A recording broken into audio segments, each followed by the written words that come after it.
I am going to help them to overcome this dangerous thing called sin. And when we recognize that, when we recognize what God did in human form, the mock trial, it was just a setup. The beating, man is there and he's being beaten with a cat of nine tails. The blood is oozing out of his back, and he's literally beaten within an inch of his life. And while the beating is happening and his lifeblood is ebbing out of his body, and he is to the most excruciating point of pain that humanity can endure. And he's taking the beating and he's carrying the cross. And he's taking it to that old rugged hill called Mount Calvary. And he's taking the steps to Mount Golgotha, the place of the skull. He's on his way there, and he's carrying literally the weight of the entire world, history, past, present, and future, on his back. The beating, and while all this is happening, the crowds are sitting around him. Those whom he came to love and serve are standing around him, pointing the finger and laughing at him and mocking him and throwing insults in his face. Oh, if you save others, why don't you just save yourself? Why don't you do for yourself what you've done for others? But it was love that held him on that cross. He could have come down any moment he chose. He could have delivered himself from the pain and the shame. He could have taken himself off of that cross.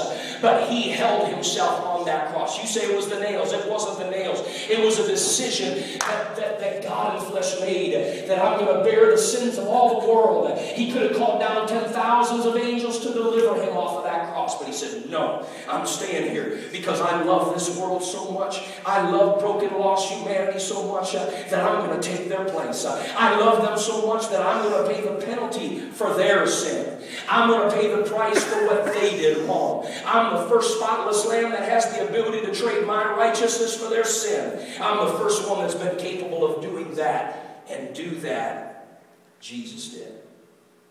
He bravely faced death for the first time in the history of the world. Somebody was going to successfully take on this dangerous thing called death.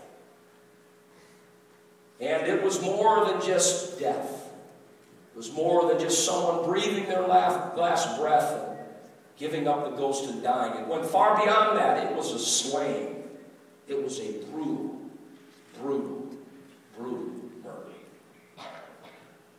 When Jesus cried the words, "It is finished," and he died, Son of God, God's body, the body of Jehovah, breathed his last, and he died. Death, stark, imminent, final, fatal, total, complete, absolute, uncontested up until this point in time. Death, the final period at the end of the sentence of life. Slam the door of hope closed. Death, it's over.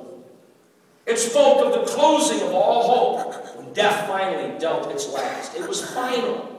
It slammed shut the door to life and deadbolted it from the inside. No handle to re-enter into this thing called life, because death was complete. It had never tolerated arguing. Death had never done that. It was the all-time conqueror of humanity up until this point in time. It had never known a contested challenge. All who dared to question its power were summarily proved wrong. Death.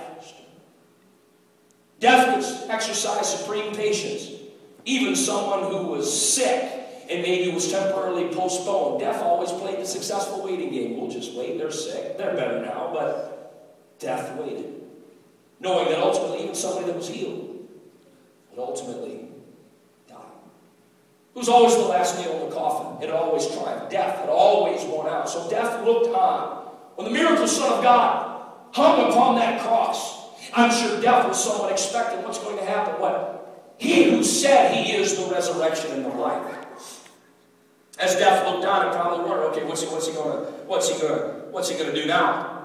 Death probably said, how many have arrogantly assumed, and how many arguments have I heard? How many others have wrongly asserted their invisibility and their immortality, and how many have stood there, and how many have made the same statement, and yet death said, undisputed, I always win. The enthralled throng screamed and cheered, crucify him! Small fledgling crowd of believers wept that once was what could have been the overall loss of a dear friend and Savior, while death stood blankly looking on. How many executions had death attended?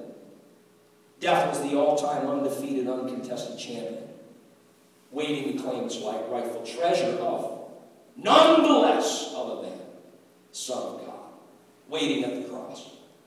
When breath left the body, the oxygen-deprived brain began to check out. Jesus cried, and Jesus died.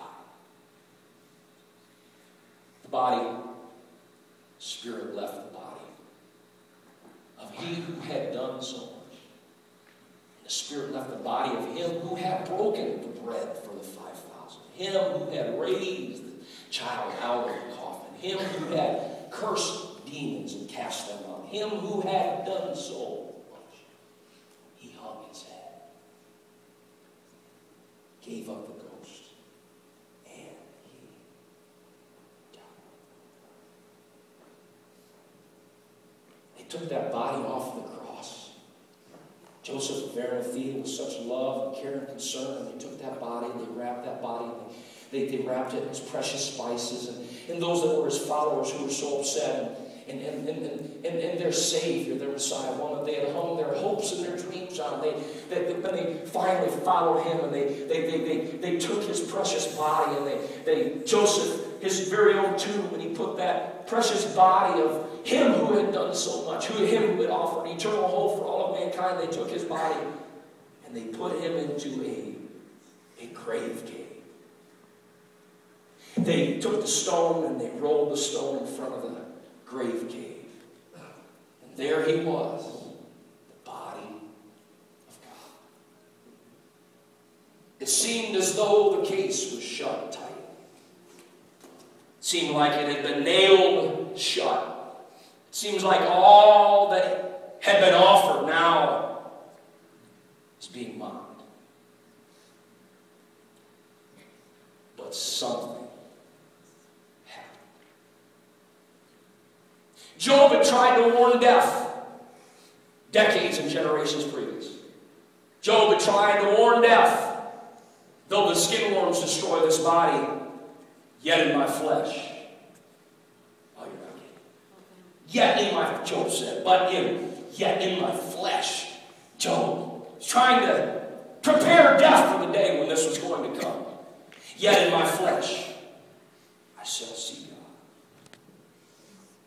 The thundering cataclysmic power that brought light from darkness, life from chaos, and the spirit that brought something from nothing began to woo itself over that crucified corpse of Christ.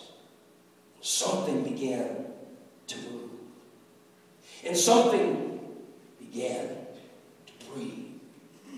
And the life force that had used to be in that body, the Spirit of the living God, came back into that crucified corpse. The Spirit of God came back into that dead body. On Easter morning, something came inside of that body and caused that body that was once dead. I'm sure the eyes began to flutter, the fingers began to move, the lungs began to fill with fresh air. And he who was